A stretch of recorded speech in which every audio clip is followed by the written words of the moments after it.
Assalamualaikum warahmatullahi wabarakatuh. Bismillahirrahmanirrahim. Alhamdulillah, amma ba'du. Bagaimana kabar adik-adik semuanya? Semoga kalian semua dalam keadaan sehat walafiat. Amin ya rabbal alamin.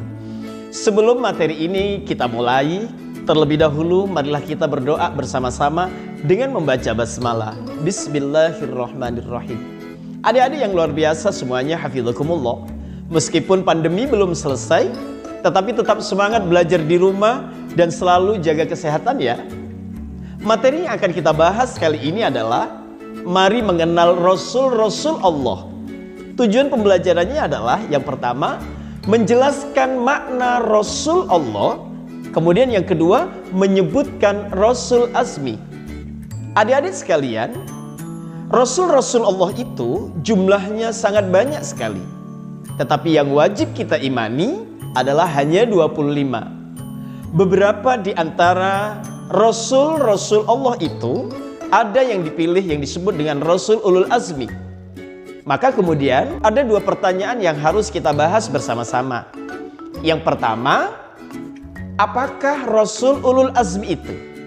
Yang kedua, berapakah dan siapa sajakah jumlah Rasul Ulul Azmi tersebut?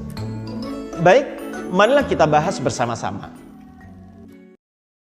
Adik-adik, Rasul Ulul Azmi itu adalah Rasul yang mempunyai tekad kuat dan keteguhan tanpa batas untuk mengerahkan segala daya dan upaya dengan penuh kesabaran untuk menegakkan kalimat Allah Subhanahu wa Ta'ala.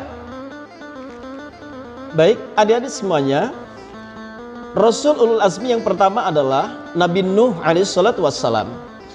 Nabi Nuh adalah seorang nabi yang sangat sabar. Nabi Nuh banyak menghadapi tantangan dari umatnya, termasuk dari putranya yang bernama Kan'an. Sampai kemudian akhirnya Kan'an tidak mengikuti perintah dari ayahnya sendiri. Yang kedua, Nabi Ibrahim alaihissalatu wassalam. Nabi Ibrahim alaihissalatu wassalam adalah putra Azar. Azar adalah seorang pembuat patung yang kemudian dijadikan sebagai penyembahan pada masa Raja Namrud dan pengikutnya.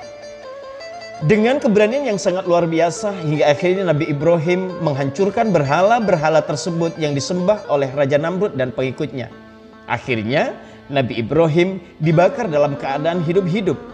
Allah lalu kemudian memberikan mukjizat hingga Nabi Ibrahim selamat dari pembakaran itu.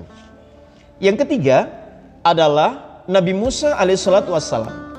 Nabi Musa sama dengan nabi-nabi sebelumnya mendapatkan tantangan yang sangat luar biasa, yakni dari Raja Fir'aun yang ketika itu istri daripada Fir'aun mengangkat Nabi Musa sebagai anaknya sendiri.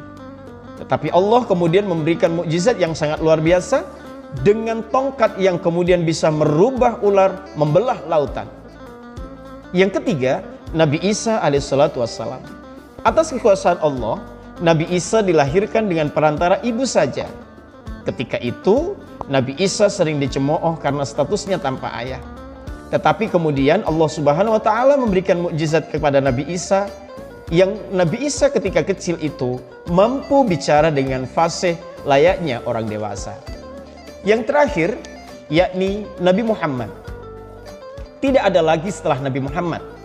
Nabi Muhammad sudah menjadi yatim sejak beliau dilahirkan karena ditinggal ayandanya. Pada usia 6 tahun, beliau sudah menjadi yatim piatu. Ketika remaja, beliau harus membantu paman yang merawat beliau. Namun tantangan terberat adalah setelah beliau diangkat menjadi Rasul, penentang bukan saja dari orang lain, tetapi juga dari Abu Lahab pamannya sendiri. Al-Quran adalah mukjizat terbesar dari Allah Subhanahu wa Ta'ala yang diberikan kepada Nabi Muhammad. Baik, demikian adik-adik semuanya. Tetap rajin belajar di rumah. Jangan lupa kerjakan LKS sebagai penugasan halaman 25. Demikian, mudah-mudahan bermanfaat. Hadanallahu wa iyyakum ajmain ihdinas siratal mustaqim. Wassalamualaikum warahmatullahi wabarakatuh.